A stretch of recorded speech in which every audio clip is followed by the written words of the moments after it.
Yeah, they say don't go, but he won't sleep. Now he's living in the state of the deep. All right. What's up, everybody? Welcome back. Welcome back. All right. So tonight we're going to talk about the Sky King documentary and then add some different information to it. And the question is, did we get the full story in that documentary, the Hulu documentary? So we're going to address some of that tonight. If there was more to the story, and it appears like there was. And so we're just going to discuss it. We'll go through a little bit of a slideshow just over the general information and then the timeline and some other information that wasn't really addressed in the documentary. And then everybody, of course, is, welcome to give their opinions, give their feedback. And just before I go any further, obviously, this is for information, education, and entertainment purposes only. And it's just my opinions and theories and perspectives, yada, yada, yada. And always do your own research, think critically, and trust your own judgment. We encourage open-minded discussion and respectful dialogue. All right, with that out of the way, let's see what's going on. We got some people showing up. Lovely me, what's up? How you guys doing? My handler is in the chat. Sean Marie, what's up? Welcome back. Karen Bell, hello, good to see you. Just gonna let some people file in, and then we'll basically start getting into it. But in general, like I had mentioned in my short video that I did about Sky King, I really thought it was a good documentary. You can only include so much information in documentaries unless they're going to be like 3 hours long. And they tend to follow a certain narrative. They leave certain things out. They include other things. Like, for example, the air traffic control audio between Bebo and the air traffic controller, it's not complete in the documentary. There was more to it. And I've heard some different versions of it, but unfortunately, when you find versions of it online, some of the versions that have more conversation in them also have other air traffic control transmissions going on in the background. So it's a little distracting and it's very difficult to follow it because it's different conversations are cutting in and out.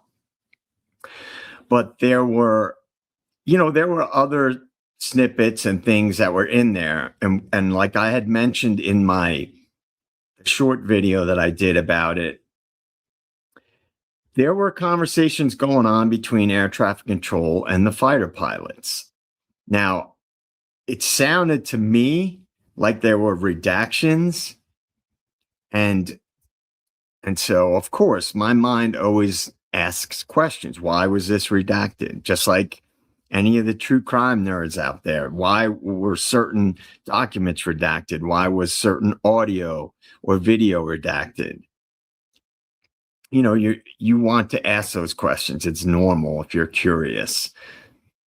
And so I think a lot of the way that I framed it, at least, was that could there have been more being said? Because they pretty explicitly said they wanted to get him over the water. Why do you suppose that is?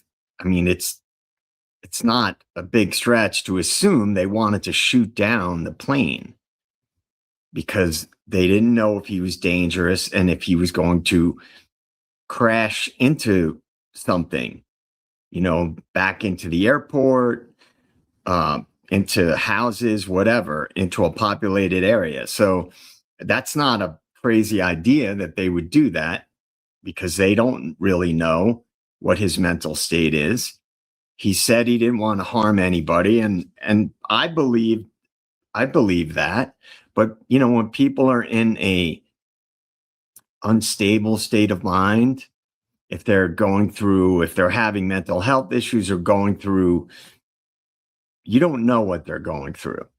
And we're going to touch on that a little bit tonight, maybe more than a little bit.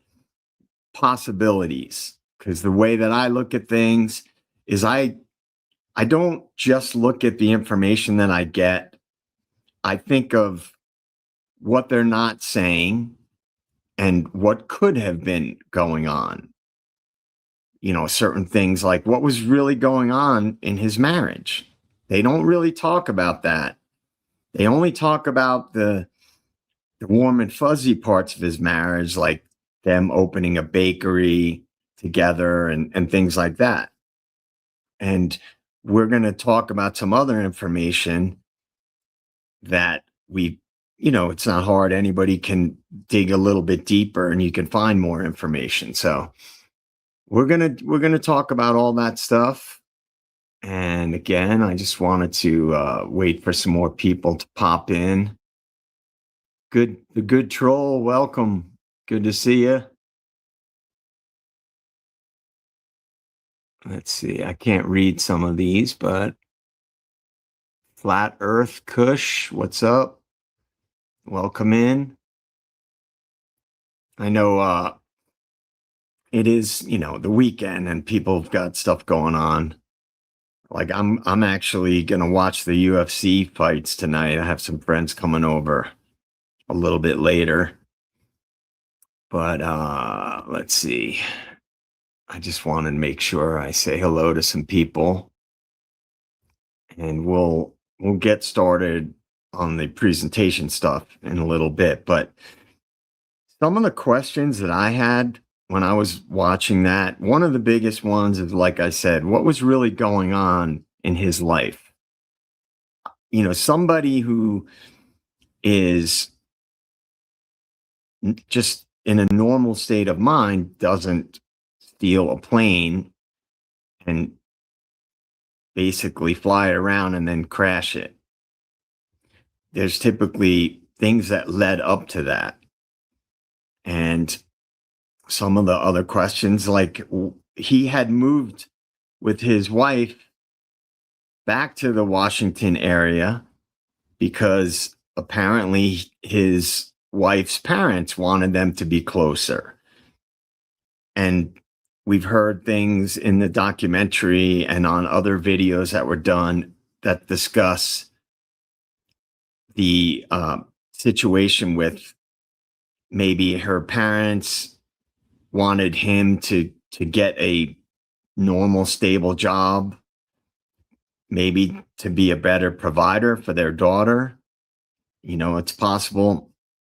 We don't know what the relationship was between him, his wife, and her parents. A lot of times there's tension in the background. Now, by all accounts, Richard Bebo Russell, was doing his best to move up in the company. He worked for Horizon Air. He was in a ground services agent, and he wanted to move up. Now, he was making less than minimum wage, which at the time I believe was 2018. He was making like 12 something per hour, and the minimum wage was 16 per hour.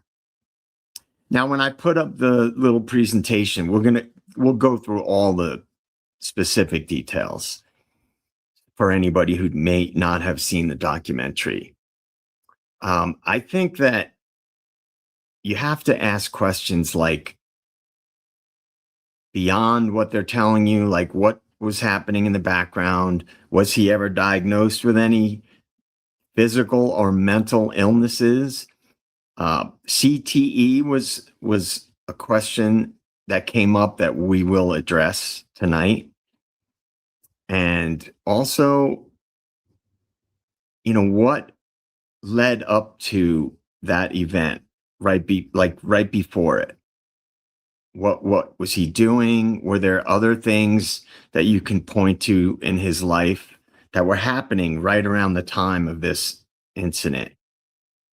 So we'll get into all of that stuff, and then I would love to hear people's feedback. For now, I would like to, you guys in the comments throw up anything that you think about it. If you saw it or not, let me know if you saw the documentary, first of all. So let me know so I can get a little idea, and then we'll move on from there. No talkie before coffee. What's up? Welcome in. Yes, welcome, Stadies. What you guys, whether you like it or not, the chat from now on is going to be called the Deep State. So you guys are the Deep State. We're creating our own Deep State right now, since we don't have any say in what the other Deep State does. We're starting our own Deep State, and you are all individually the Stadies. And the chat from this point forward is the Deep State. Tell me what you guys think about that. I kind of like it. Christine Redacted, what's up? Yeah, for people who haven't seen it, when we do the little slideshow, it gives a pretty good background foundation. And then we're going to discuss the timeline of the events that happened. And yeah, lovely me. You're now part of the Deep State. Guys, we're all part of the Deep State now.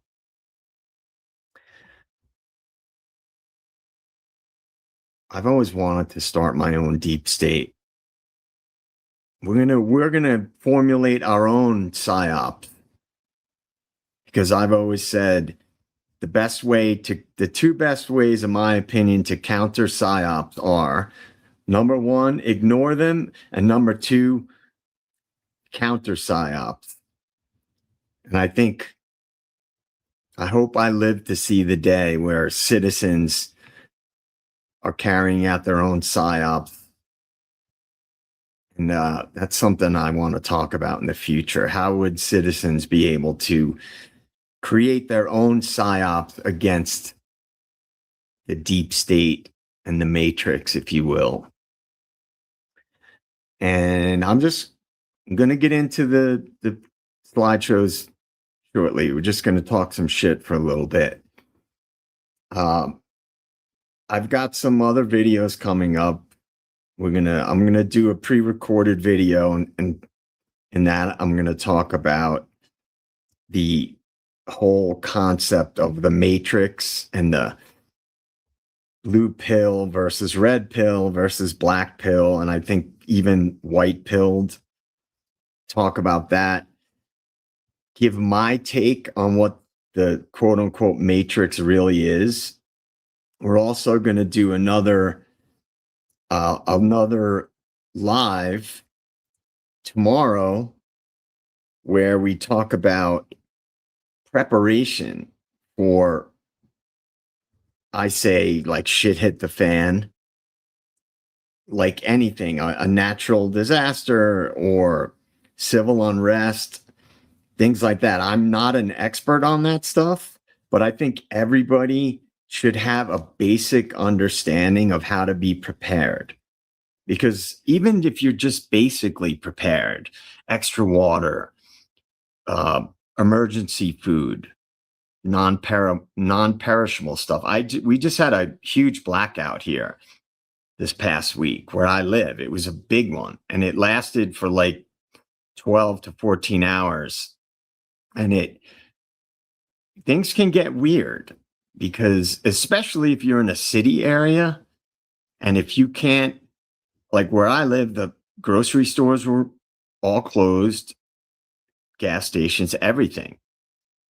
And so if you and your refrigerators are down, right? So how long is it going to last? Do you have a place to a cooler or things that you could store with ice and things like that to keep things from going bad? Because if something like that continues for a couple of days or more, things can get weird. And if you're prepared, then you won't panic. And panic is what causes shit to get weird. When people start panicking, that's what creates the craziness. So anyway, we'll talk about that stuff, just basic preparation, which I think a lot of people don't really pay attention to that because they don't think something could really get that bad. But in the times that we're living in now, if you believe what I believe, which is that the powers that be really want to create chaos for citizens because they want more and more control, then you will look at that stuff more seriously. Because I do believe that they would love nothing more than an excuse to come in and impose martial law on people, to disarm the public, to create a scenario in which they can get more control. So I really believe that is what the power structure wants, because you have to feed the machine, and the machine wants more power. All right. My handler is not posting comments. Can you post comments, Billy? Yeah, and please hit the like button. It really helps me out. Please subscribe. And, I think that I want to grow the channel so we can build a community. That's really all I care about. As I've spoken about before, I'm not interested in, I just want to be this big content creator. The whole reason that I wanted to do videos is to build a community of people with a purpose, to be more aware of things, to discuss things. And if you like and subscribe and share the content, it helps grow the channel. So that would be appreciated. Lovely me, what are you specifically referring to? What is an accurate representation of the real world? What I was saying, I think it is.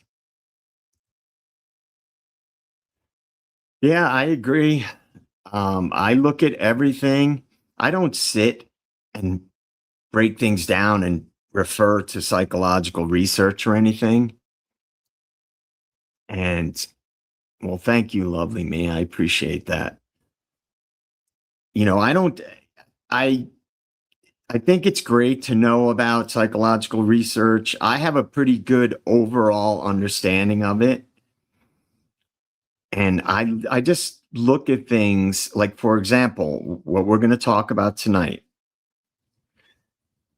I look past what narrative is put forth because I know people. And how many of us know a friend or someone that we know, a coworker who's, mother-in-law, father-in-law, uh, sister-in-law, brother-in-law, all that stuff are like in their business, or they are always like putting pressure on people. Like some parents are more overbearing. And so I look at like everyday human behavior. What is really going on behind the scenes? Everyday type of stuff. Because when you listen to the mainstream media or any quote unquote official source, they always frame things in a narrative way that they steer away from real life sometimes. That's why I want to do that. I'm going to do that video about the Matrix, what I think it really is, that there's really two realities. There's the one that we've been brought up in our whole lives, that we've been taught to believe, that's constantly shoved down our throats. And then what I believe is, or that one I would say is like the illusion. And then there's the one that, in my opinion, is the real reality. That's a scarier reality, that there's tons of evidence to support it, that other reality. So that's what I'm going to talk about in that video. So, which should come out on Monday night, 6 p.m. Eastern time. And then Wednesday, well, we'll talk more about other stuff that's coming up a little bit later. All right, so I'm going to get into the Bebo Russell first part of the presentation. It's kind of an overview. So let's get into that, and we'll talk about it. Richard Russell, the man who was never supposed to fly. The extraordinary story of the Horizon Air Q400 theft on August 10th, 2018. All right, so we'll go through it. August 10th, 2018, Seattle-Tacoma International Airport. Horizon Air Q400 began taxiing air traffic control. Received no response. The pilot wasn't a pilot, which we found out that he was a ground services agent. So he was a ground service agent for Horizon Air, which was owned by Alaska Air. He graduated from WSU. What do you know? He was married. Him and his wife owned a bakery in Oregon, I think it was North Bend, Oregon.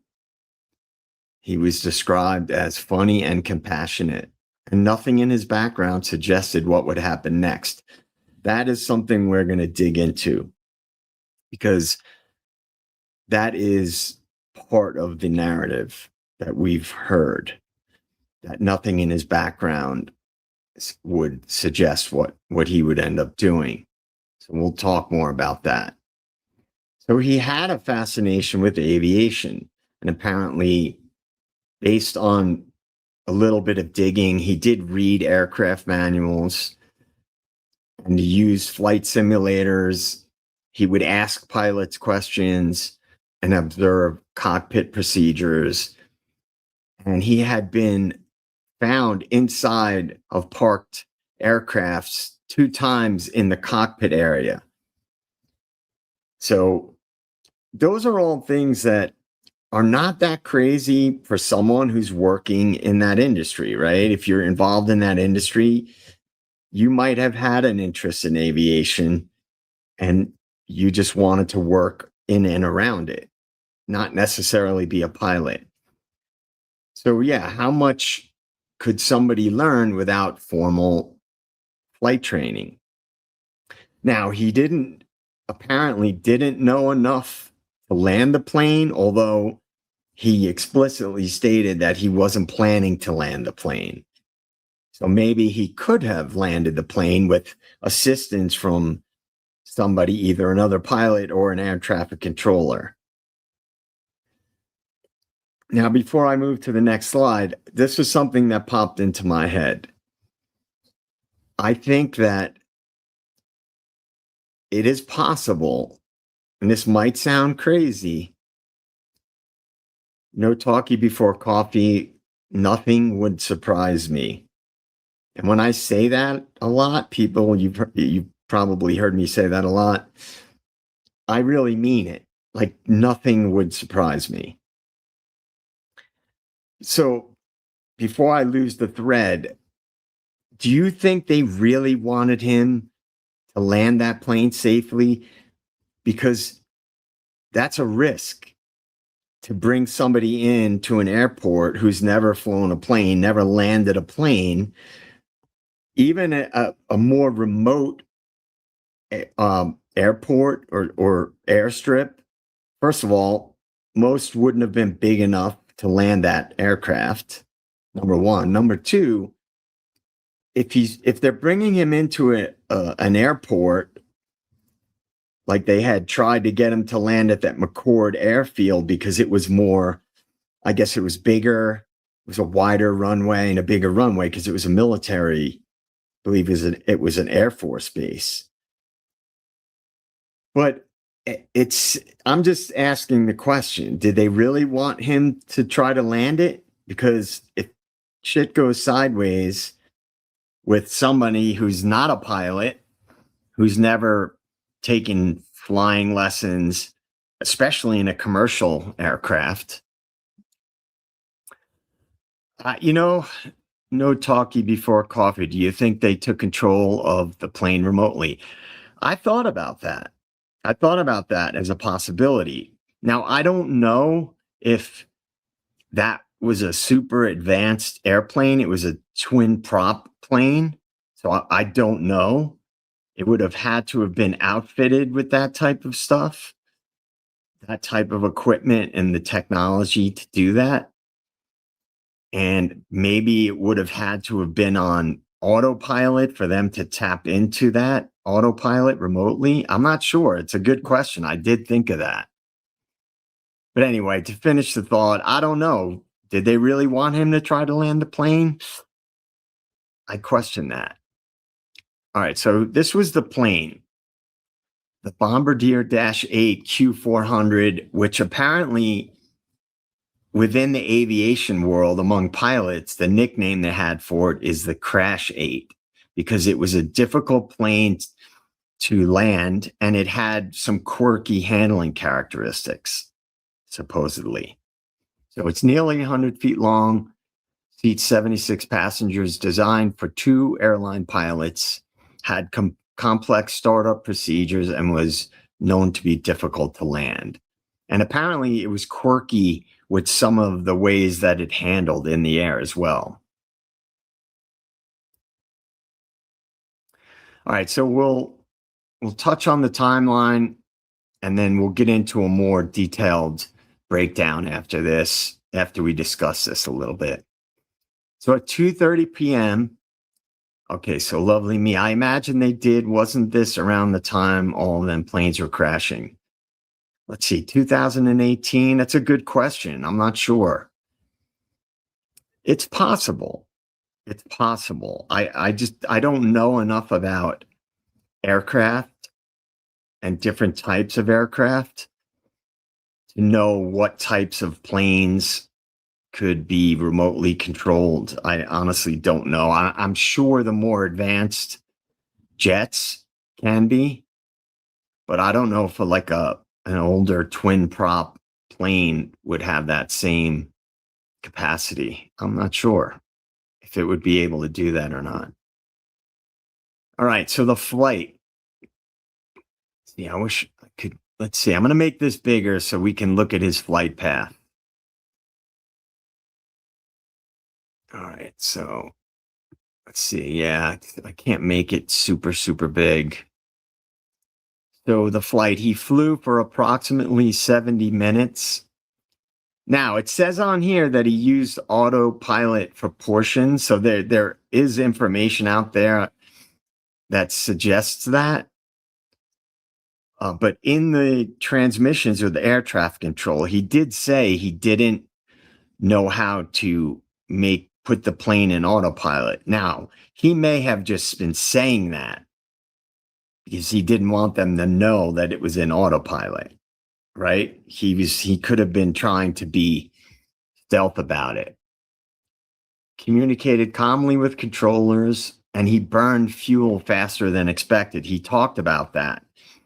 And if I'm able to load it up, I have a link for the audio, but I don't want to glitch anything during the stream and mess anything up because I haven't done a lot of that on live streams yet.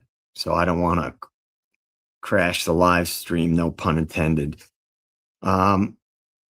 Yeah, he was saying how, man, this fuel's going down. They were talking about how much fuel do you have? And they talk about it in the weight. How many pounds of fuel do you have?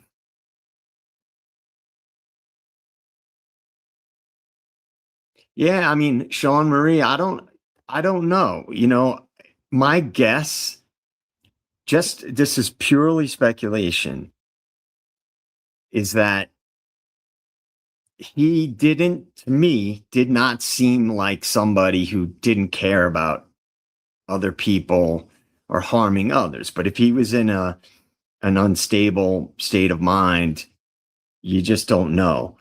But he seemed, what is this? Flat Earth Kush. So a zero experience guy jumps into a notoriously hard craft to fly and barrel rolls. It does seem suspicious. I thought the exact same thing.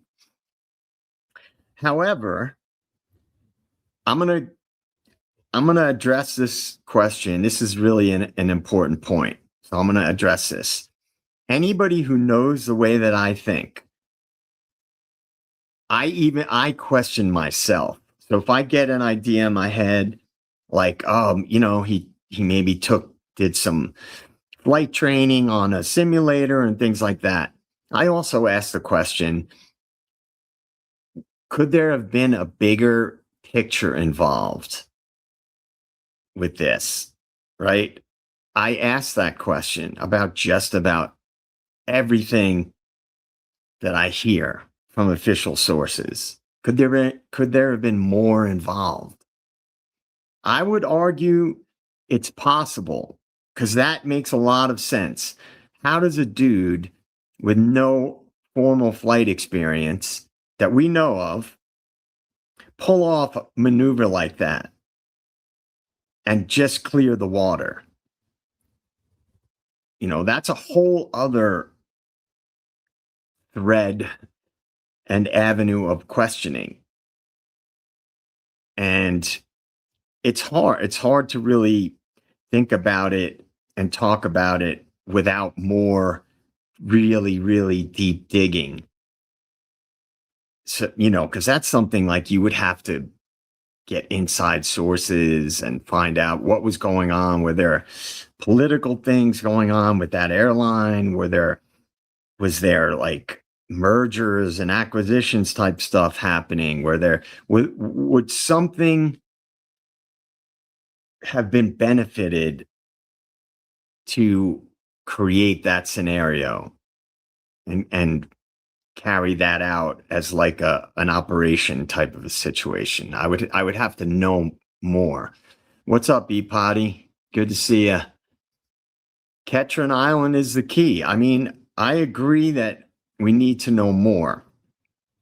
Now, E-Potty and I usually agree on a lot of things because we think similarly. I do think it's well, okay. I haven't looked into the child trafficking angle, but with regards to that, what would be the benefit of the like crashing a plane there? I think, all right, so before we take that approach, what was really happening with the fighter pilots? Because they clearly discussed getting him to fly over the water. They didn't do that for no reason. Yes, maybe because they would rather him crash over the water than crash into a land mass, right? I don't know, E-Potty. I haven't dug into it that much. I would like to know more. We can do a little mini series on this. I'm down with that. We can go into a deeper dive. If E-Potty, if you haven't joined the Discord yet, please do so. And everybody out there, if you haven't joined the Discord, the State of the Deep Discord, please do that. And then E-Potty, if you want to send me more information on that, I'm down to dig into that. So I'll wrap up this thread by saying, like, I think it's possible that they shot him down before he crashed, because an exploded aircraft would make less of an impact, especially if it was a remote area where there was room for the debris to spread out. I'm not sold on that idea. I just think, considering they were pretty much, at least seemed like they were pretty much planning to shoot down the plane over the water, which what I believe they redacted that from the air traffic control conversation with the fighter pilot. So, all right. So to wrap this up, excuse me, he burned fuel faster than expected and it demonstrated surprising aircraft control. Agreed. Wait, we can go back to this. It's hard to read this. Let me see if I can expand this. No, I can't. If I could zoom into this, that would be great, but I don't think I can. It's harder to read the smaller stuff on here. And I'm not that fluid with StreamYard to where I could expand it that well. Let me see if I can. Hang tight for a second, guys. Yeah, it's hard for me to maximize it. All right, let's just continue with that. The barrel roll. One of the most astonishing moments occurred when Russell successfully performed the barrel roll. Many experienced airline pilots were surprised the maneuver could even be completed safely in a Q400. So let me see. Yeah, see, I don't have the link is not active in this, but I tell you what, I'll say it right now. We'll do a follow-up episode on this. ePotty's going to send me some information. I'll learn how to use the links in the live stream so I don't create havoc. And we'll do a follow-up on this because I want to get into those other questions. I think that stuff is worth at least looking into. Because I thought the same thing. I'm like, how did he pull that off with no experience? And it was almost like it would be so extravagant of a narrative. Look at this guy. He pulled this amazing maneuver off in this plane. So what was going on? All right. 1 week before the incident, this is just based on general information. All right. 1 week before, he confided he wasn't living up to expectations. And apparently, his family held an intervention and that his friends did notice emotional struggles. And some had reported that he increased his alcohol use. So I did also hear about that. But there's no definitive explanation that has been established. And this is where I go back to what was going on in his marriage. Now, in a documentary on Hulu, I'm sure they weren't going to dig into too much regarding behind the scenes stuff other than just a cursory look into his life. You know, his wife, Hannah, they reached out to her before the documentary multiple times and she never responded for comment or anything like that or to agree to be interviewed. So you just have to wonder what was really going on. You know, it makes you really think about it and think about real life. People have problems in their marriages. There's pressures, there's complications. And if he was struggling with alcohol, you know, maybe he wasn't a full-blown alcoholic, or he could have just been going through a difficult time where he was drinking more because he had frustrations in his life. It's just things to think about, things that people go through. And by all accounts, I mean, again, based on what we know from the narratives that we've heard, when him and his wife met, they were, you know, kind of like soulmates. So the final moments, he did apparently send a text to his wife. And if I recall, he said, "I'm sorry, you you deserve better. So he was running low on fuel. I believe one of his last transmissions, he had about 550 pounds of fuel on. And they were saying that's like 5 minutes of flight time remaining. And he did report, oh, I don't know what's going on. I think like one of my engines might be going down. And then that was it. That was the last that you heard from him in the audio, at least what they played. And a flight recorder showed a controlled descent, and there were no injuries on the ground, and he died in the crash. Now, what it says here, just a broken guy, got a few screws loose, and then he said, I never knew it until now. So you really have to ask, was he suffering from mental health issues before this incident? If somebody has certain vulnerabilities, alcohol is, if anything, going to exacerbate it. So the investigation, it was a nearly 500-page FBI report. Let me get the comments back up here. There was no terrorism determined. They determined that it was not an act of domestic terrorism. There were no accomplices, and there was no evidence of intent to harm others. The investigation answered how. It never fully answered why. Here's something that my mind goes to. He seemed like a guy who was a good dude. He seemed like he was, based on what information we know, seemed like a good, down-to-earth guy, sensitive guy. That's the impression that I got.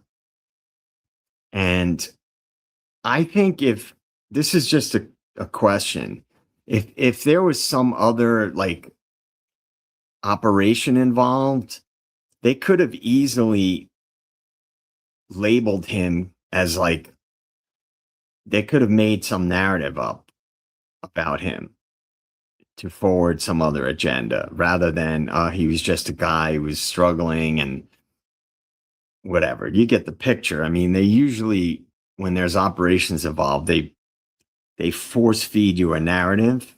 So I don't know. It's hard to say without a lot more digging. All right, let's see what's going on in the chat here.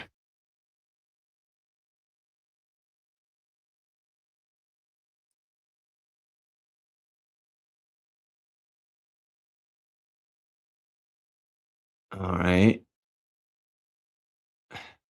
So apparently YouTube is getting squirrely with some of the comments. Oh, yeah, okay. Interesting.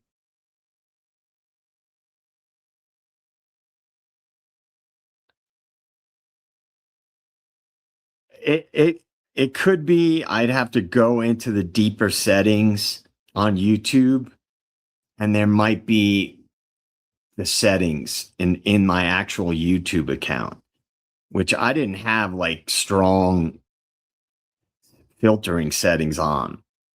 So I'll have to look at that. I don't want to do it now and get derail things, but I will. We have to behave, I guess, for this stream, and I'll go back and I'll dig into it.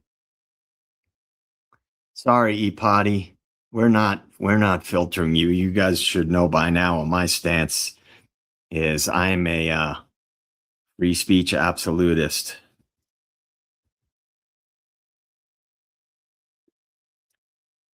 All right.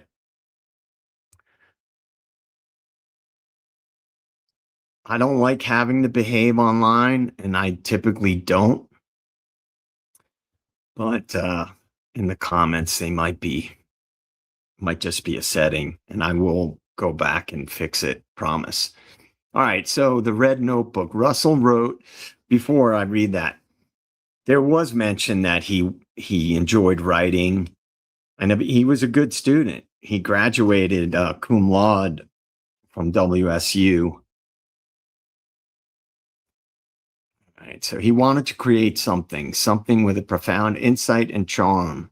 He had once been confident in his writing, so he gave that a shot. During one of his many breaks at work, he decided to go for it rather than use the downtime to escape in books or social media. He would use it to benefit all of mankind. He sat in the corner of the dilapidated locker room, searching for the concepts he wanted to convey. What did he know the most about? What did he feel strongly about? Several questions fizzled in his mind, but no resolutions were made. It all felt so irrelevant. He was a cure. Nothing was worthy enough for the paper. Yeah, I can relate because I have gone through periods where I was writing quite a bit.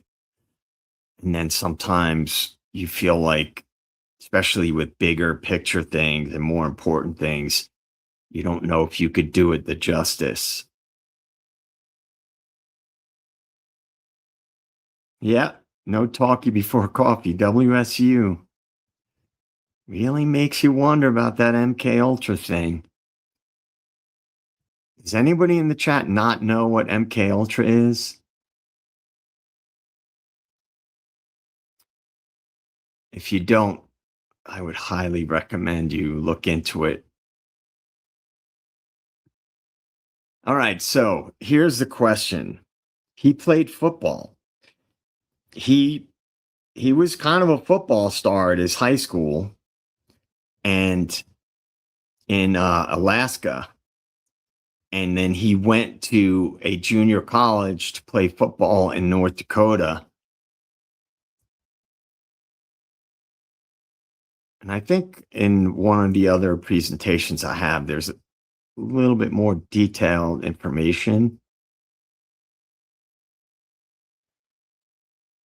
Philly, did you want to come up on stage?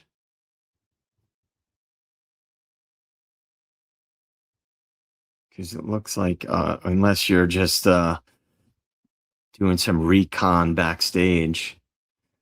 Here, let's do this. Let's do this slide, and then we'll try to bring my handler up on stage. All right.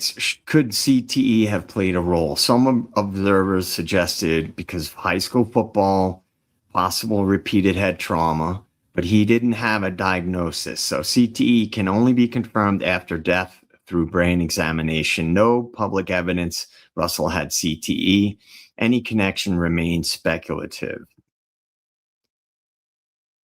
So we'll get into the changes after. I'll try to see if I can bring Billy up here. Handler, are you there? Can you hear me? Yes, I can. Can everybody hear Philly? Let me know in the chat if you guys can hear. All right. We'll find out in a second. What's up? Talk to me. I just want to say to E-Potty, go Birds. Go Birds. Go Birds. Is he a Philly guy? He loves the Birds, JJ. He loves the Birds. He just doesn't know it yet. No, he's a Jets fan, but all right. Okay. That's What do good you want to to know. talk about? You want to talk about the CTE? Or well, did they do, that's the one thing I wanted to clarify. Did they do a brain scan on him? they didn't because of the way his body was. I mean, he was mostly burnt. So they didn't. But it's fascinating that they didn't, but yet that was a big thing that was brought up about CTE because he was known as a heavy hitter in high school. Right. So as a mom who has a son who plays football, CTE is a big deal to me, but he was big into that. And a lot of the symptoms with CTE doesn't show up about 8 to 10 years later. And some of the symptoms he was showing match that of CTE, but no, they did not autopsy his brain. I don't think they did an autopsy. Yeah, I mean, again, this is. What do you think? Do you think we should do like a mini series on this, I where we think so. dig into what I like to? All right, in the chat, a one if you want us to do like a series on this, and two if you don't want us to do a series. But I think it would be a cool thing to dig a little further into, just if no other reason, just for discussion, and it could make for some interesting conversation, because always say I don't rule anything out. And I say this to the point where people are probably sick of hearing me say it. Any high profile event, I always look past what is being told to the public. Always. It's just the way my brain works. So I think that it would be a cool thing, because I only just watched the documentary last week. And I remember when this event happened, but I didn't follow it beyond watching a few YouTube videos about it. I never dug into it or his background. So the Hulu documentary was just my sort of overview of what happened. You know, it takes time to go through the different narratives and the different videos and information that comes out. And so I'd be interested in doing that if other people, it seemed like people in the chat would be interested in that. I think it's a good idea, because, you know, I think there's definitely more to it than what that documentary talked about, in my opinion.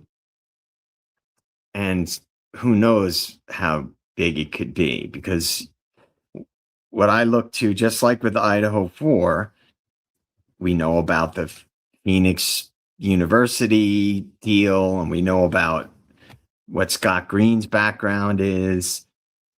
And that always makes me start to zoom out and look at different things. Yeah, no talking before coffee. If you haven't, I can't recall offhand if you're on the Discord, but please join. Yeah, Kobe's crash. That's an interesting one too. Money, guys, we could go down the list. Kurt Cobain, Chris Cornell, Kobe Bryant, these high profile people.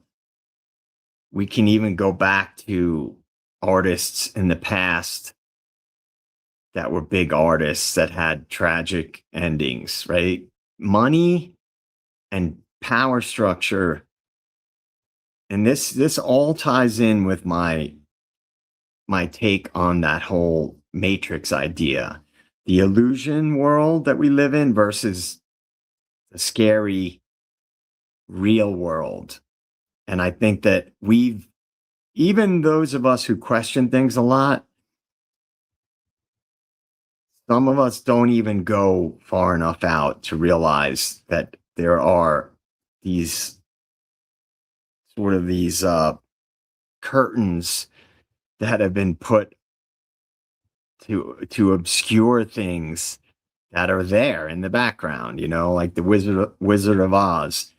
We don't fully see behind the curtain. So we have this belief, or many people do, most people do, based on what's presented to us. And my handler, are you still there? I'm here. I'm just letting you speak. But I do no talking before coffee. You know what's so funny? Until you pointed it out tonight, I totally overlooked the WSU connection. And then with E-Potty, with the island, this is why JJ does what he does, because this is what's so great about the chat. You guys bring in other elements. Completely didn't even think about those things. So those are great topics to really dig down into. So thank you. Yeah. There's always a different angle, that you can look at things through. The thing is, you have to, in my opinion, you have to balance digging into things for the sake of doing it for entertainment versus trying to find substantive things that could paint a different picture, that have a solid foundation of data to back them up. Because you never, if operations happen, it's when have they ever come out and said, all right, you got us, you figured it out. That doesn't happen. So Well, it's interesting too. So the FBI was quick to close this case and not charge him with any type of terrorism. I think they didn't bring up charges, JJ, but they were quick to close the case, the FBI. And a lot yeah. of the 500-page report that they did put out there, a great amount of that is redacted. Yeah, of course. Of Right? course. Of course it's redacted. Here's what I'm going to say. Me and Ipati might have to go to battle on this. Uh-oh. Look, if the military was involved, then that would, number one, facilitate things being redacted. Number two, if the plane was shot down and they lied to the public about that, that's another reason that would facilitate redactions. So, but it could be a combination of things. It could be, to what Epotty was saying, there was some shady stuff involved behind the scenes, much more than what we were told. And here's another question. All right, man, would you be able to throw up a poll? Yes. I want to do a poll. I want to get people's opinion about, because think about it. This happened in 2018. Mm-hmm. Why are they doing a documentary now? Is that the question you want to ask? So, well, you think about a good way to formulate that into a poll question.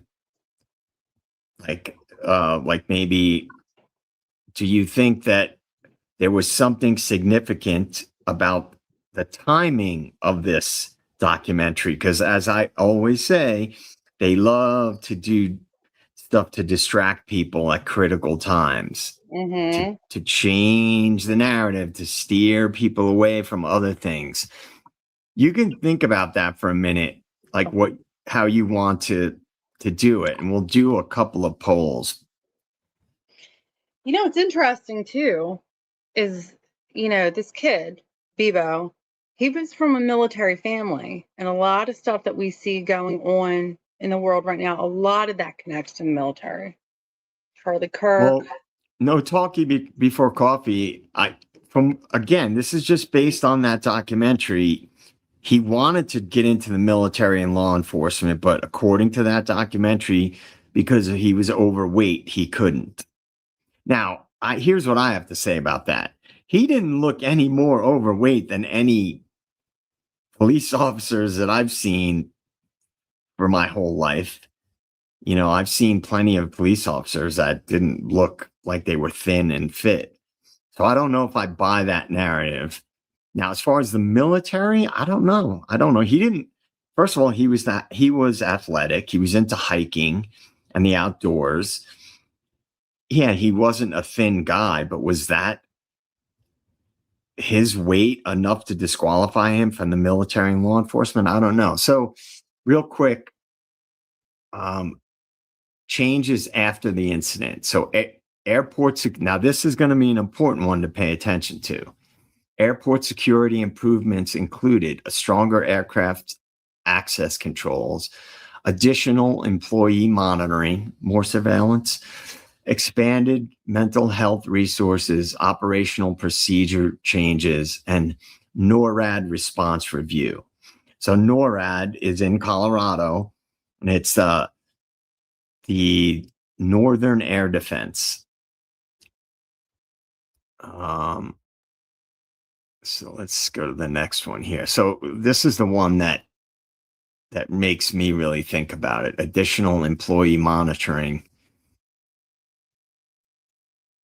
Why this story endures. People don't remember the event only because a baggage handler flew a commercial airliner. They remember because nearly everyone described Richard Russell as kind, funny, and compassionate. Now, based on what I saw of him, he did seem that way to me. And I think that is what resonated with so many people. I think, so Sean Marie, so many ways to do yourself in, must have really had it in for the airline. Look, there are types of people in this world that actually care about there's a different types of people that are empathetic people, and they do actually think about other people and how what they do impacts other people.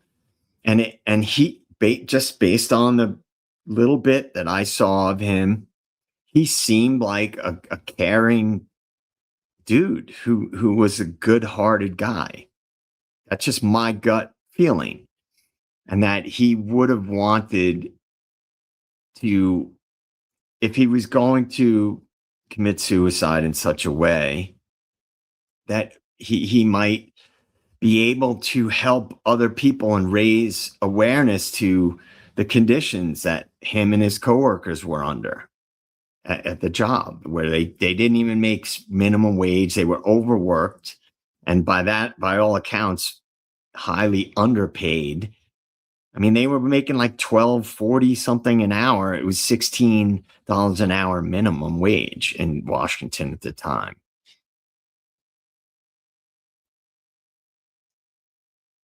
All right, Ipati. Let me oh, did you put that up? I don't know. That's a good question. Philly, do you know if they recovered his remains or not? Yes, supposedly. And he was cremated and given to his mother. Okay. All right. Yeah, Aaliyah. I remember that one too. And again, it's like with celebrities, man, you don't know what was going on behind the scenes. And just as a little aside, you know that these high profile artists, and they're in the entertainment industry, you know that their organizations that they work for have insurance policies on them. Let's see. Who has that patent, Ipati? Because I know that there have been remotes, remote control capabilities on aircraft going way back to like World War II.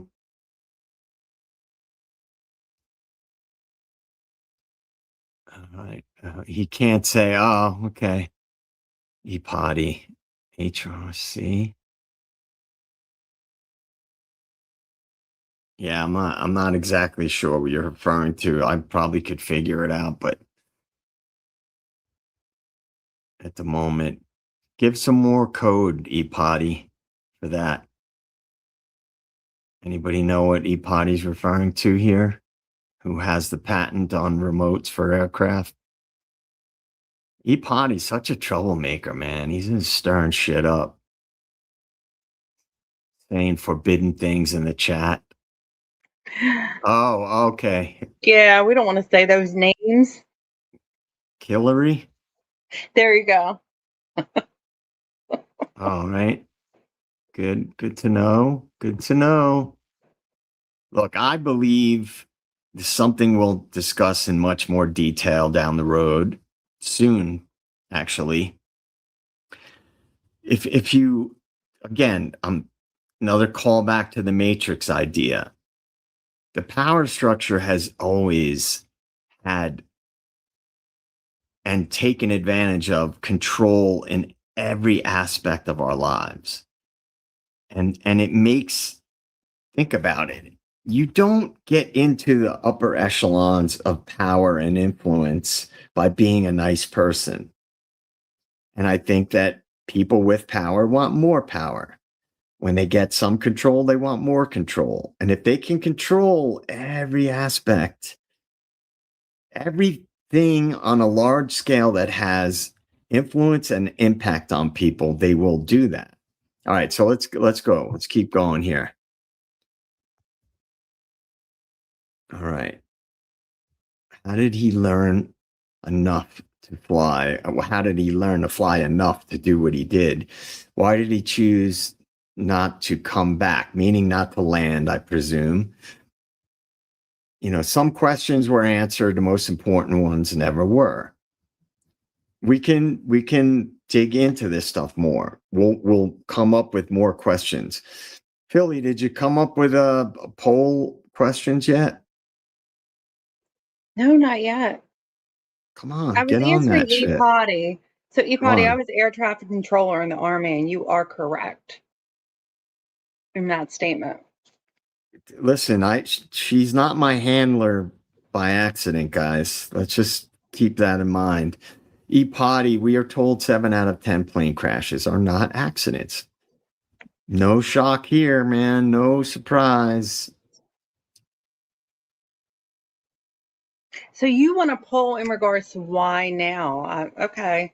I Why? think I got it. Why I would think I got they? it. Yeah. So like two things, like two, and you figure out if you want to do two separate questions. Why now? Number one, and number two, or rather, why did they do this documentary? But more important, because that's a major platform, and more importantly, why now? When did that? I can't even remember because I only watched it last week when it actually came out.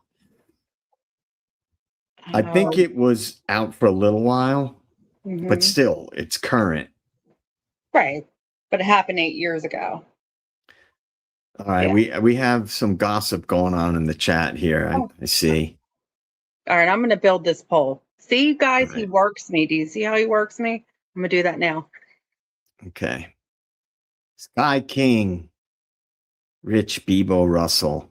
Yeah, see this, I can't access the link from this. And like I said, I don't want to bring this stream to a screeching halt, but that's why when we'll do more episodes on this. And all of you guys, please join the Discord and throw some ideas around, and we can get some more discussion questions up and running. Underpaid. She is underpaid. Do you think I should give her a raise? She's a handful, guys. Don't be fooled. My handler is a handful. Let's see.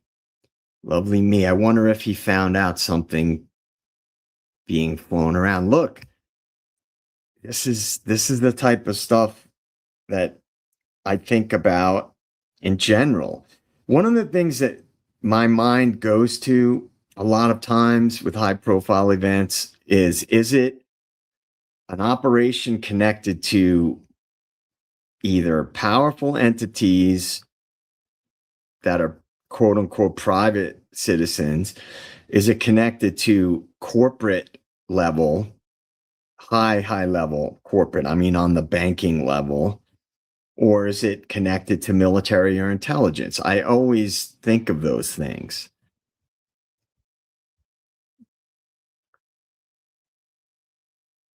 Hey, Anne, welcome in. Thanks for showing up. Better late than never.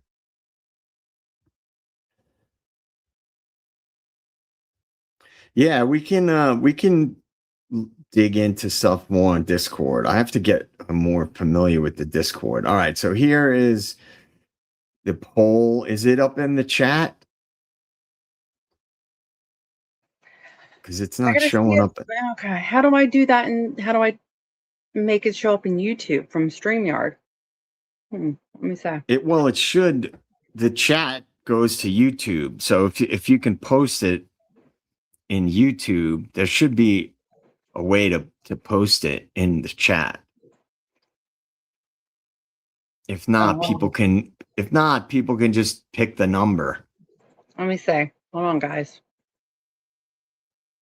And it's the Tyler Robinson thing, guys. The Charlie Kirk assassination. So like Charlie, what's his name? Tyler Robinson, the guy who worked for the CIA.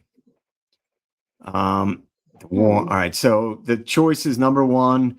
Is it related to the trial regarding the Charlie Kirk assassination? Number two, the war in Iran. Number three, want to add more surveillance laws. Number four, more invasive hiring process.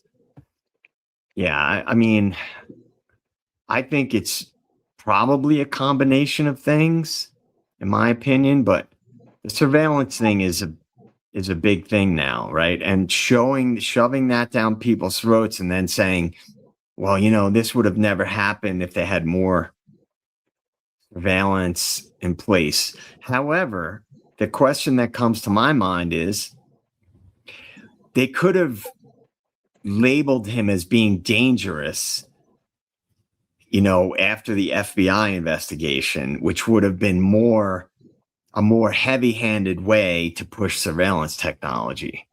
That's just something that comes to my mind. So it seems like 3 is popular so far. It seems like 3 and 4 is one. Sean Marie says 3 and 4. Ipati says 3. No talkie before coffee. 3. Lovely me combo of all. I think it's probably a combo of different things. I always say, and I've said for a long time, the power structure never does things for just one reason. They always try to maximize their benefit. Who produced the doc? It was on Hulu, Sean Marie, so I'm not sure who the producers were. But these are things that we can all dig into going forward and then go, oh, okay, this person produced it. What are they connected to?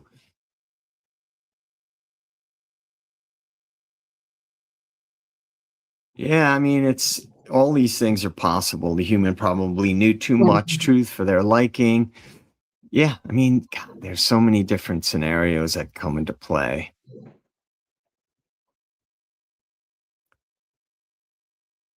Or they want to be ahead of what is about to become public. That's possible too. Definitely. All right. So I was telling Philly earlier, it's really hot here today where I live. Like for a high altitude place, it was like really, really hot. And so I went out earlier and I left my windows open just to air it out because I don't have an air conditioner at the moment. My other air conditioner, the one that I had, wasn't working well and it was just taking up space. So I threw it away and I haven't bought a new one. I got home because my windows were open and the screens are shitty. There's like now gnats infiltrated my spot and they're all flying around me because I have the light in front of me. So if you see me swatting things, you'll know what I'm doing. I'm not having a breakdown of any kind. All right.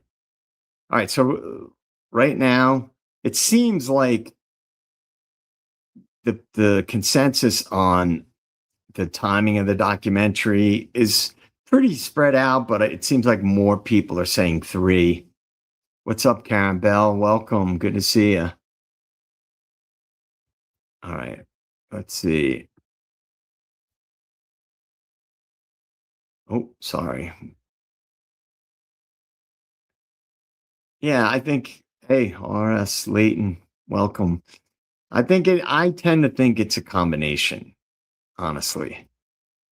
What does Epotty says? JJ do a Colorado stream. I almost moved there. The underground government, the airport. Yeah. Guys, I've talked about this before. A lot of people don't know what the significance of Colorado is. to the whole deep state thing. Think about it. You have Lockheed Martin, you have NORAD, Google is in Boulder. And then all of a sudden, all these politicians that come from the banking world, investment banking, are now running the state into the ground, but they're running the state. So there's a lot of shady shit going on in Colorado. I talk about it a lot. It's kind of depressing. I'll tell you guys this. I've lived in Colorado on and off for 19 years. And when I first moved here back in the day, the first time I lived here, it was the best state. Politically, it was purple. It was nobody gave a crap about politics. Everybody just, you'd have ranchers shooting pool with deadheads. It was a great, amazing place to live. And it's changed a lot. It's still geographically beautiful, but they do extremely aggressive geoengineering here. And that's something I'm going to dig into later in more detail, geoengineering. And a lot of people don't fully understand geoengineering and what's going on. That's why I recommended that book, Bitten, because if you connect the dots, you could start seeing connections to geoengineering and why they're actually doing it. Only Lisa Marie, only been there once, went to Breckenridge a few years ago. Yeah, Breck's cool. I'm not too far from Breckenridge. Lovely me, loves Colorado. I mean, it's hard for me to feel the same way about it that I used to because of there's so much, in my opinion, corruption here. It's very hard for me to just, I still try to enjoy my life, but it's very hard to be enamored with Colorado anymore. All right, I'm going to go and get back into, I'm going to get into some other stuff here. So let's do this. We're going to go here and we're going to go here. Philly, I'm going to remove you so I can make this presentation a little bit bigger and you can pop back on. Okay, bye guys. Let me just do this and then we'll get into this. All right, so this is just more, it gets a little bit more into like the timeline and some other details. It's similar information. So Richard Russell, the Sky King, his nickname, as you guys probably know, was Bebo. All right, so from childhood to the August 2018 incident and aviation changes. So we'll touch on some of the other stuff we talked about, but he was born in 1989 into a military family, early life shaped by structure, discipline, and frequent relocation. Age 7, family relocates from the Florida Keys to Wasilla, Alaska, a dramatic shift in environment and lifestyle. In high school, he played football. He was known as an aggressive, hard-hitting player on the field.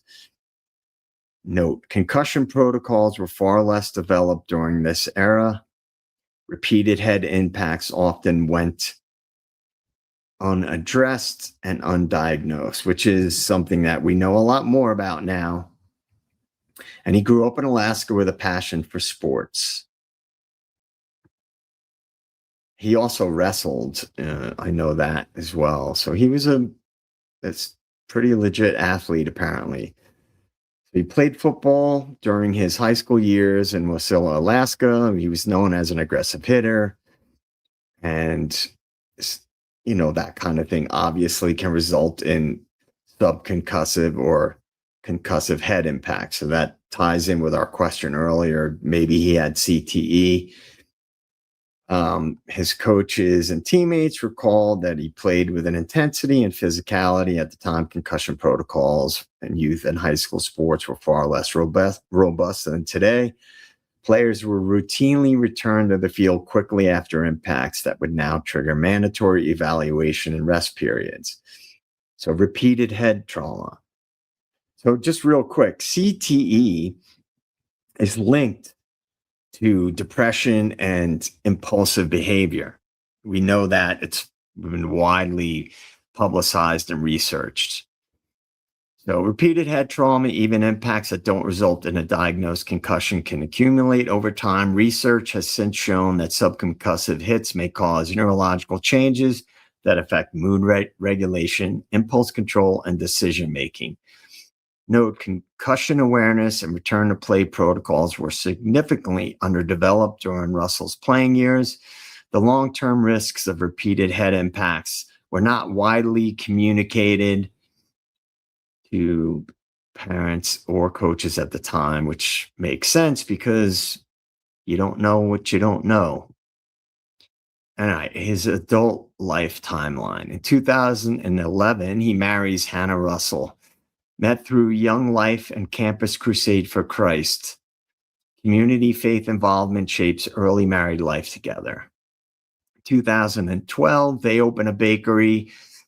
The couple builds a small business from the ground up. And this was in Oregon. The couple builds a small business from the ground up, demonstrating entrepreneurship and teamwork. It was in North Bend, Oregon. 2015, so after 3 years, sells the bakery and relocates to Sumner, Washington, a major life transition as the Russells shift focus toward new opportunities in the Pacific Northwest. 2017, he starts at Horizon Air as a ground service agent at Seattle-Tacoma International Airport, his first role in aviation. And then he goes back to school when they moved to Washington in 2017, graduates cum laude with a bachelor's in social science from WSU. Academic achievement alongside career launch. And he was, by all accounts, a very good student, building a life together from community roots and faith to entrepreneurship, academic excellence, and a career in aviation. Okay. So yeah, we kind of went through this stuff. All right. So this is something I mentioned earlier, but this is really important. So incident 1, apparently Russell was discovered in the cockpit watching pilots perform pre-flight flows, no action taken beyond verbal warning. Incident 2, Russell found in the cockpit flipping switches alongside a ramp worker, a second warning issued, still no formal report filed. Incident 3, Russell found twice in the cockpit at the SeaTac facility by a SkyWest pilot, each instance flagged but not escalated to security or management. Key takeaway. Yeah, let me throw this up here so I can read it a little better. 3 separate unauthorized cockpit access events occurred before August 10th, 2018. None, I can't read that because it's blocked. So there was no formal investigation done based on that. There we go. No, we want this. All right. So apparently, yes, I'll go full screen with this. His aviation interests and warning signs. He reads flight manuals extensively. So he's self-taught in that, informing himself about that stuff. He plays advanced flight simulator programs regularly, no formal pilot training on record. August 3rd, 2018, tells coworker he is not living up to expectations, which they list as a key warning sign. And that was talked about in a few different videos that I saw on YouTube.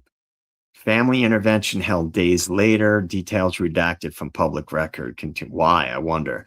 Continued heavy drinking reported despite family intervention.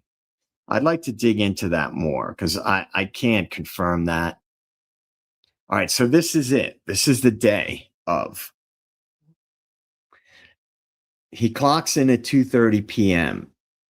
at SeaTac. Coworkers later describe him as acting completely normal, friendly, joking around, nothing unusual. Step 2, early evening, Russell performs routine ground service duties without raising any suspicion. No one observes any signs of distress or unusual behavior during this period. At 7 p.m., Russell quietly slips away from his work area. He walks undetected toward a remote parking stand, 1 Alpha, where the Bombardier Q400 sits unattended. So now, if you saw the documentary, one of his jobs was they would tow planes to their locations around the airport with one of those tow trucks. And you see in the video, he tows the plane, and while he disconnects it and it's still rolling slowly, and while it's slowly rolling, he opens the door and he climbs in and shuts the door to the compartment. Step 4, security gap. Security personnel are distracted elsewhere on the ramp. There are no direct eyewitnesses to Russell boarding the aircraft, which is what enables what comes next. And we see in that documentary, they show it from inside the airport, looking out the window of him running, jumping at it. He tows it, quickly disconnects it from the tow hook, and then he runs quickly up into the airplane. So he was pretty strategic about it, and it seemed like he was planning it. All right, so let's look at the chat here. All right, so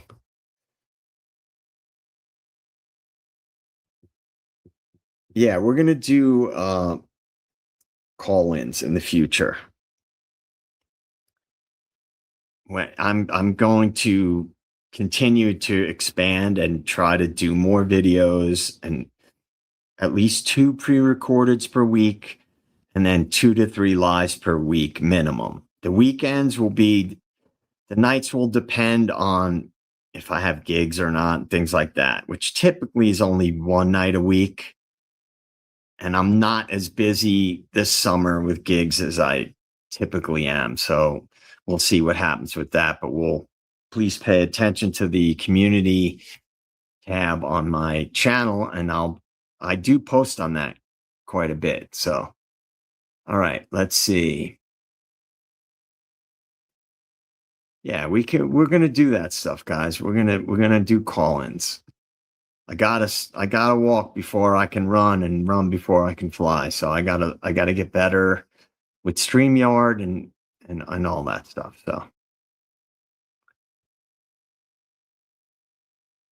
well, he basically R.S. Layton. If you watch that documentary, he basically like pulls and turns basically into the runway, kind of not in a dangerous way, but he cuts the line basically, and then quickly takes off. So at least that's what was reported. And someone called air traffic control while he was taxiing, and when he started to speed up on the runway to take off, because they said his tires were smoking, and they believe that he left he may have inadvertently had the parking brakes on the wheels. I think it's either that or it. And I'm going to comment on what ePotty said in a second, because I've done flight simulators too.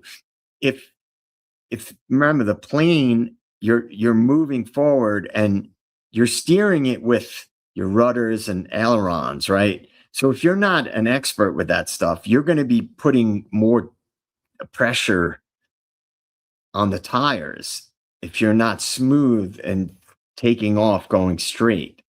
So they could have been the tires were smoking because he was fighting the controls, which were not aligned with the direction of travel of the tires. That's a possibility too. Yeah, and I can land in a flight simulator. I haven't done it in a while. I have a pretty serious like flight simulator game. It's It's not the Microsoft one. It's the other big one, X-Plane, I think it's called. And I used to use it, but I would only use it with like a pretty intense joystick and a throttle control. I've never used it with the pedals, but I know how to. I just those setups are really expensive, and I just never bought one. But for over the course of several years, I did both flying games and flight simulator stuff.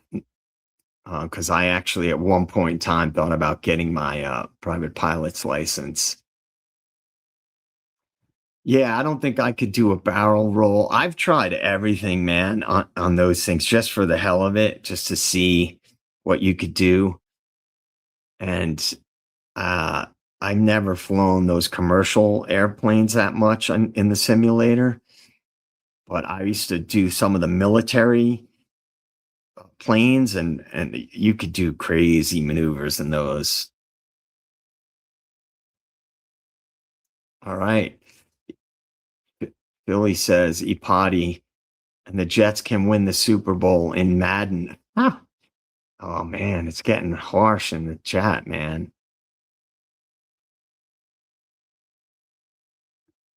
What's up, Lulu?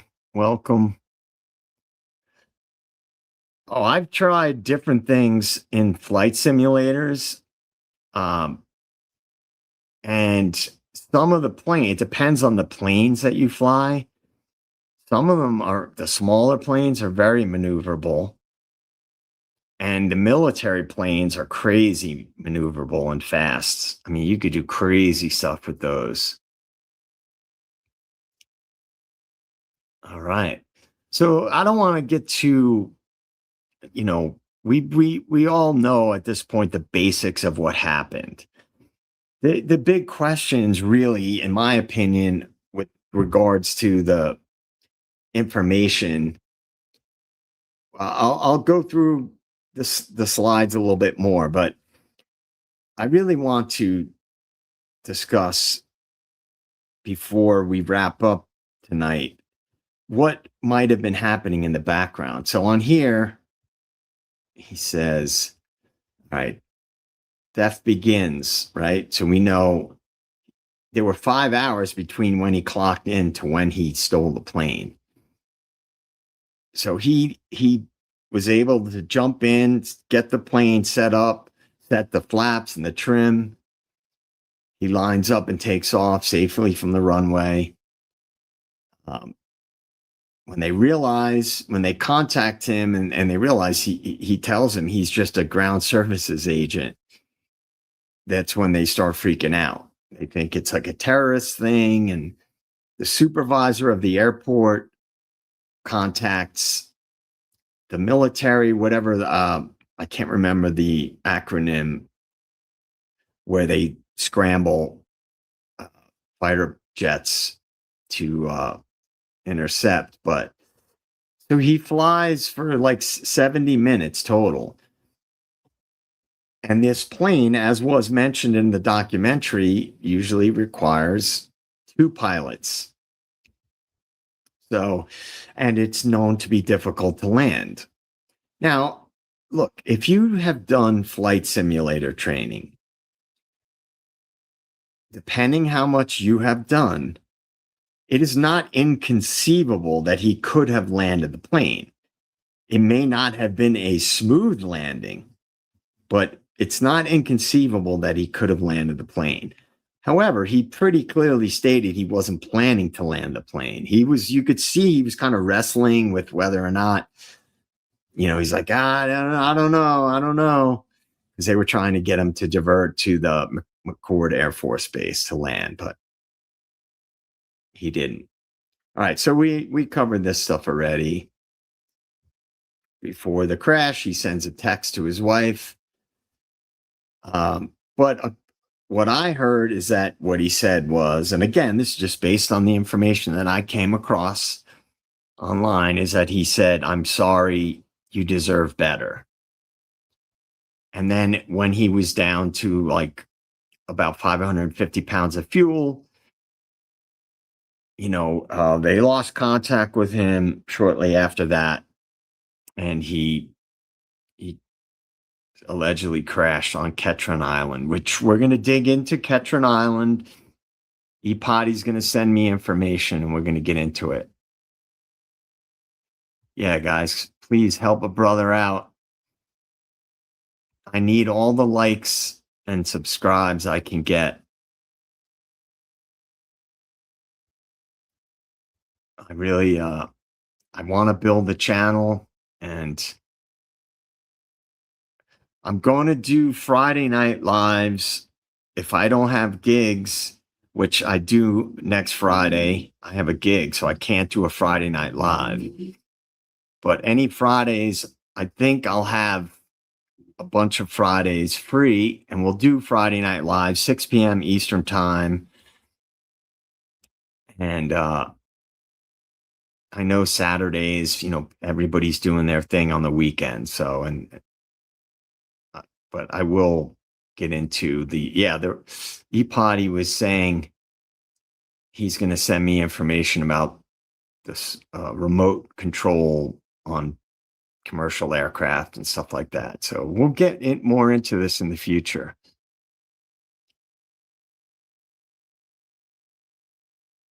All right. All right. So check it out, Lulu. I'm not quite at the level of monetization yet. I have enough subscribers, but I don't have enough views yet, because they also have that as a criteria, is how many hours of viewing that you have also. So I get to build up to it. The more people watch my stuff, the faster I can get monetized. So please share. I don't have any stuff like memberships or any of that stuff yet, but all that stuff will come. Hey, Chickadee, how are you? Welcome. And yeah, I'm gonna do like all this stuff going forward. I'm still learning. I have to get better with the streaming and the UI, and I've improved a lot already in how to utilize StreamYard, but I still have a ways to go. I'm not going to be at the Birdie level anytime soon. And some of the other content creators, you got to build up to it, man. It takes time. You got to put your time in. Yeah, thanks, Lisa Marie. One step at a time. We'll get there. I'll get better, and I will get more frequent with the streams and the pre-recorded videos. Because with pre-recorded videos, like sometimes to add more to it, you have to edit, right? So that adds another step.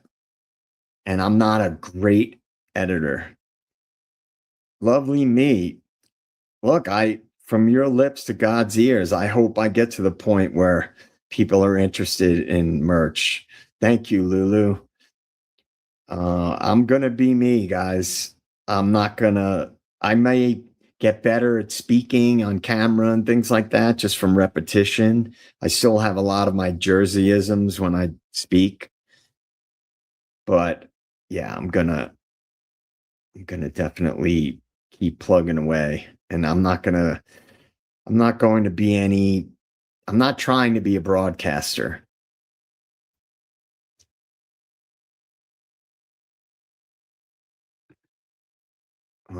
I'm sorry. Did I just take that down?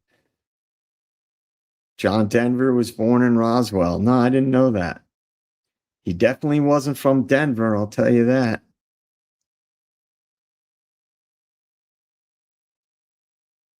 Yeah, dude, hold my bike for people that heard me tell that story on Birdie Stream on Wednesday.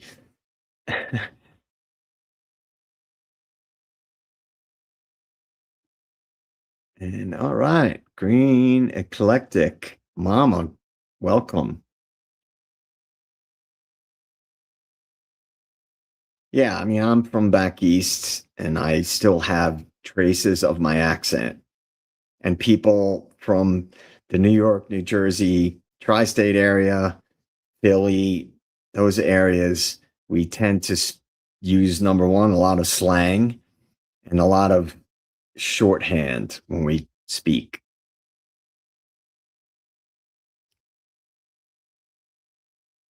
But we're gonna keep pressing on, guys.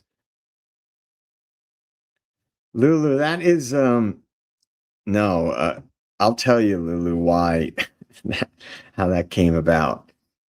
When I was on Devil's Advocates, because of the things that I talk about, there were some people in comments of videos, not in the live chat, but in comments, maybe even in the live chat a few times, that said, I don't trust this guy. I think he's a Fed, CIA, or something like that. So it became a running joke on the Devil's Advocates stream.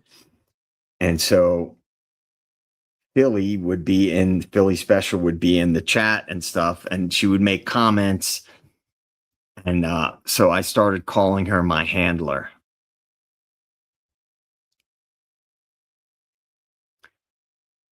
Yeah, so yeah, I'm not a wild one anymore, but I was when I was young.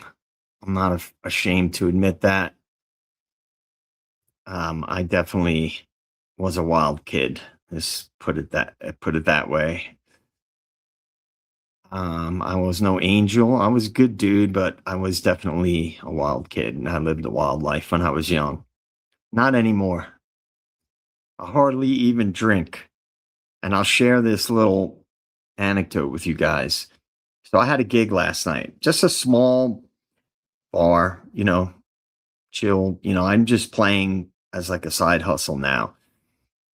And so I ordered some food beforehand while I was setting up, and then I drink a little bit of wine, right? I'll have like a couple of glasses of wine when I play. I love beer, I just can't drink it anymore. So I'll drink red wine. And I tell the bartender, can I just get a red wine? He pours me a giant, here, let me go back on screen here. He pours me a giant pint glass of wine. I just wanted one regular sized glass of wine. So, it's there. I'm not paying attention, as every, so often I'd take some sips, and I ended up drinking a lot more than what a regular sized glass of wine would be. And I will feel it even if I don't drink that much. So I don't drink that much anymore. Anyway, yeah, I used to be able to party with the best of them. Yeah, so Lulu, you know what we're talking about now, right? That's how that all started.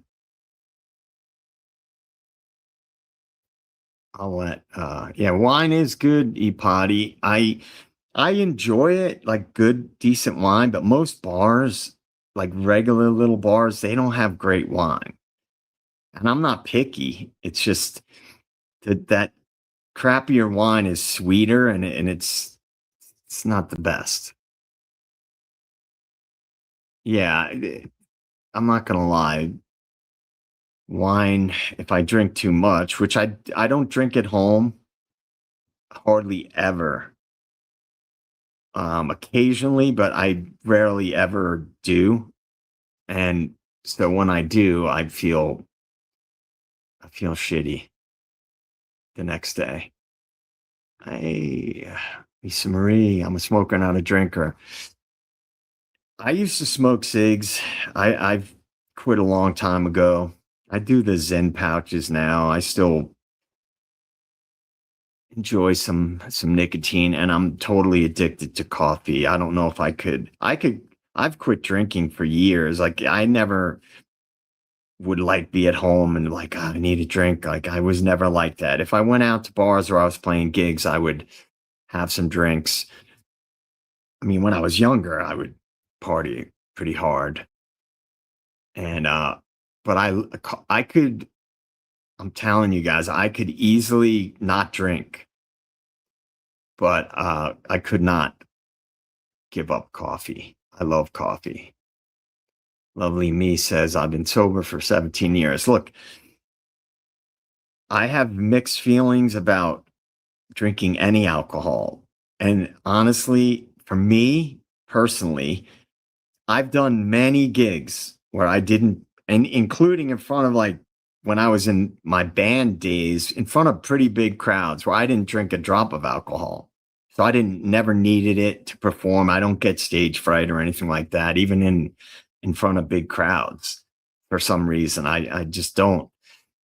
But the one thing I will say, when I was playing a lot, I didn't drink that much because you're loose, you know.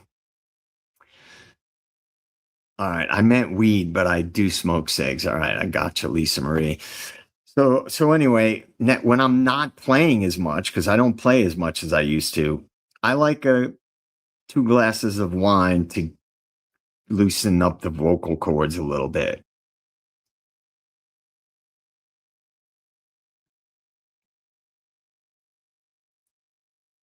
Right, I agree, E-Potty. I believe in coffee before talkie, but no talkie before coffee. People have like tried to call me in the morning before I've had coffee, and it's not pretty. Yeah, I was never a big substance guy. Um, yeah, I've been playing music as a side hustle for decades, E-Potty, and I've always been the singer and pretty all but 2 bands that I was in, I was the lead singer. I play guitar and sing, but now I'm just doing it as a side job. All right. All right. So here's what I want to do. Let's karaoke. People have like said, "Oh, we want you to sing songs on stream and stuff." I don't like foisting myself on people. Like if you're in a bar or something, I that's what I do. I don't care, but and also to sing in this environment, like in front, with the mic like this and without the a real like music setup, which I sort of have, but not ideally.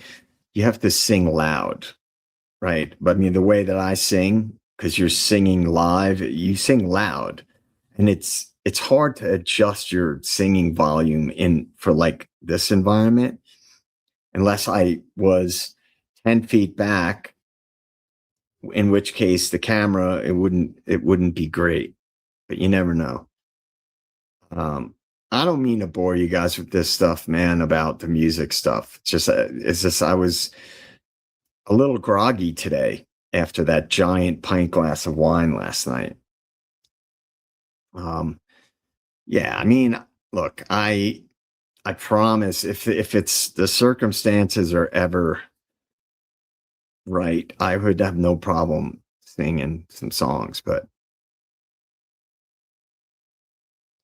um okay, what do I sing? I think Lulu asked. I sing a wide variety of stuff from classic rock to old school country to alt country to I've been in funk bands, I've been in grunge cover bands, I've been in kind of roots rock kind of bands. I play some 90s grunge stuff, acoustic, a lot of different stuff. I play a lot of stuff. I just it's just a side thing for me now. So I don't want you guys to think I'm not playing giant arenas or anything. I'm just a regular working stiff, and I've been playing music on the side for a long time. And so I just do it. It's extra money. It's a fun way to make extra money. And I've been doing it for so long that I I'm in the loop. So I get gigs, and I the last 2 this summer and last summer, I didn't book a ton of stuff because it got to the point where I was working full time and then playing multiple nights on the weekends to the point where I had no free time at all.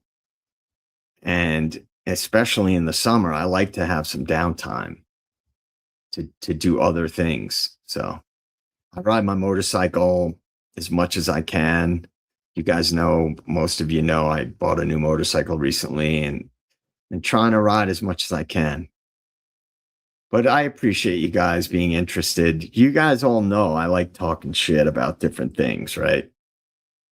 So since we've only got a little bit of time left, and then I'm going to have some buddies coming over to watch the UFC fights, I just want to do a little bit about, I'll wrap up on the Bebo Russell thing.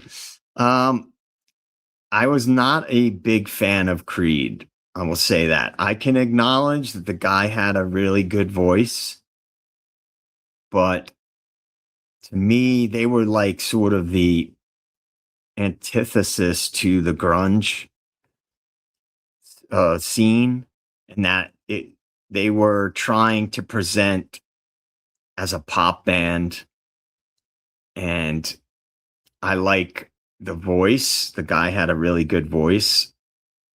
And they had, I mean, good pop rock songs, in my opinion. But I like a little grittier stuff. And so I can acknowledge why people would like them and certain types of bands. I'm real picky about music, like really picky. So there's a lot of bands that people love. They brag about them and rave about them, and it's got to have certain things for me to get hooked. Iggy Pop is the man. R.S. Layton. Iggy was a god. And let me just say, I was into punk rock when I was young. I wasn't like a hardcore, like diehard punk fan, but I did get in because I skated. I was a skater. I did get into and Thrasher magazine would always feature the punk bands and stuff. I did get into that stuff. And I did get to see Iggy Pop live about 20 years ago at a festival. He was the headliner and he blew everybody away. I love the Ramones.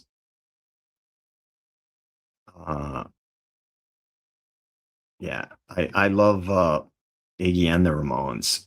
I was raised on the Ramones. Absolutely love them. Man, I love people into the music stuff. You guys know I can go off on tangents. Stained, yeah. I remember Stained. They're solid. Please guys hit the like button. And if you haven't subscribed, please subscribe. We got to build this shit up. Because the algorithm, I didn't know anything about that stuff. But if I don't get good response and a lot of likes and subscribers and sharing and things like that, the algorithm buries you. So, all right.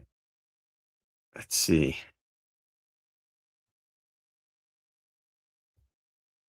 All right, hold on, guys. Let me just check the time. We got a little time left. A few more minutes. See, here's the thing. Everybody loves music, generally speaking. And music is a very personal thing. So there could be a band that there's no logical reason why it would not resonate with me, but that happens sometimes. There's been bands that are just real, like musically just amazing, but for whatever reason they just don't resonate with me. It's not that I dislike them, but they just doesn't click with me. Yeah, please share, guys, if you don't mind, and hit the like button, because I want to build this up. And it's a lot more inspiring when people are into what you're doing. And if the algorithm is pushing you, it increases the likelihood that more people will get on board. Yeah, I like Blink 182. Like that was sort of like the pop punk era. I was a big U2 fan. Green Eclectic Mama. I've seen them in concert several times. I like their older material. I go way back with U2 stuff. I like their really early albums that were real gritty. And so like I was a huge U2 fan. Not as much with their more polished later poppier stuff. Yeah, Boys, great. I love their really early stuff. I like gritty stuff. If there's a good singer, even better. Bono was a badass singer, man, when he was young. He's still a badass singer. Just his style is different now in the later years. Well, like you can share to other social media platforms like Reddit or whatever social media you have, or even just recommending the channel to people that you know who watch YouTube and might be interested in the stuff that I talk about. Yeah, Boy is great. I love U2's early stuff. Really good. A Sort of Homecoming is one of my favorite U2 songs. And of course the other great early songs, Sunday Bloody Sunday, and even the really deeper cut stuff I like. Yeah, on X, share on X if you have a Substack, whatever. I just want to build the channel. I know it's not easy to do. I have to. I have other stuff that takes my time, and so I can't be as consistent and as frequent as I would like to be. But I will get better at it in the future. Well, anyway, I think we're gonna start wrapping it up. It's almost 6 my time. So I want to thank everybody. And with regards to Sky King, I think there's more to talk about with that. I wouldn't do follow-ups if I didn't think there was. Like I can't just talk about things if I don't feel like there are other threads to pull. So hey Philly, can you post the Discord link in the chat? I suck on Discord, guys. Every time I go to it, it's like because of the way I use my phone and stuff like that.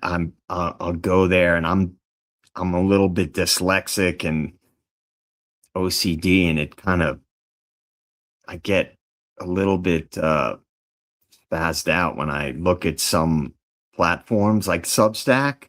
I have a Substack, but I don't post as much as I used to because I don't like the user interface. Thanks, Chickadee. I really appreciate that, you guys. Yeah, I want you all to know that I do appreciate any support.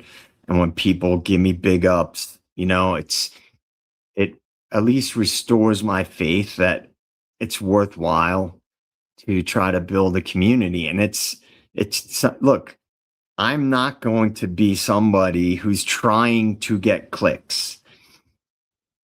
If I'm interested in it, and I know about marketing and all that stuff, but I'm not going to be disingenuous just to get clicks.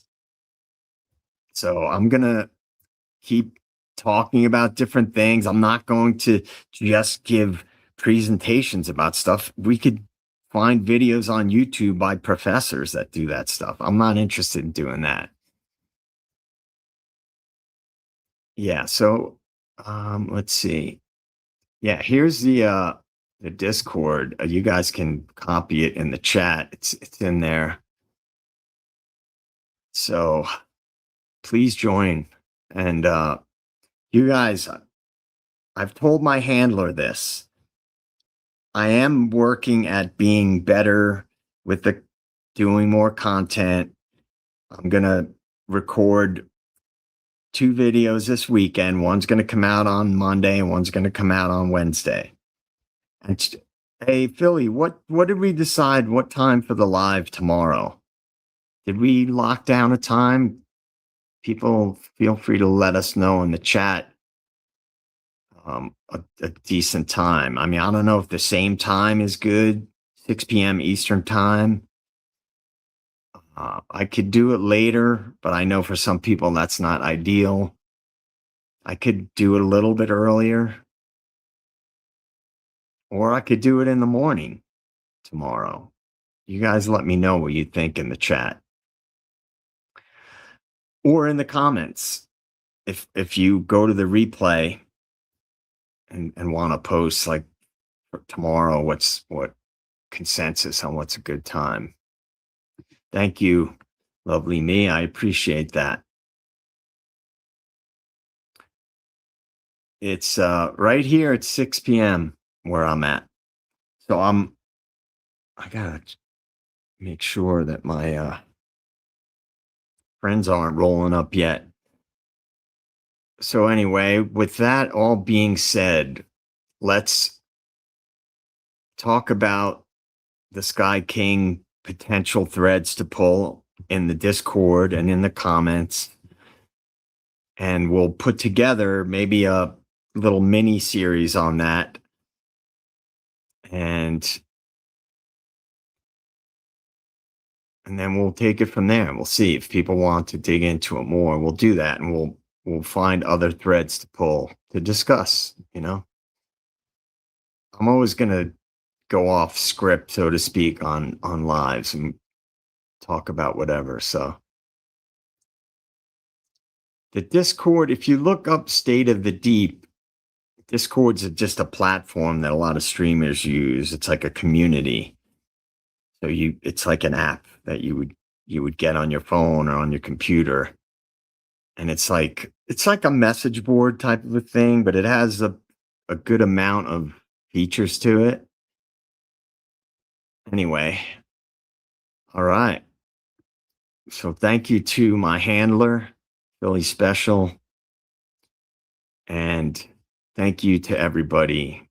I really appreciate it. I'm thinking about tomorrow doing it like the same time, either that, so 6 p.m. Eastern time, or to do it in the morning. So keep your eyes open. If I'm going to do it in the morning, I'll post in the community tab of my YouTube page at a time.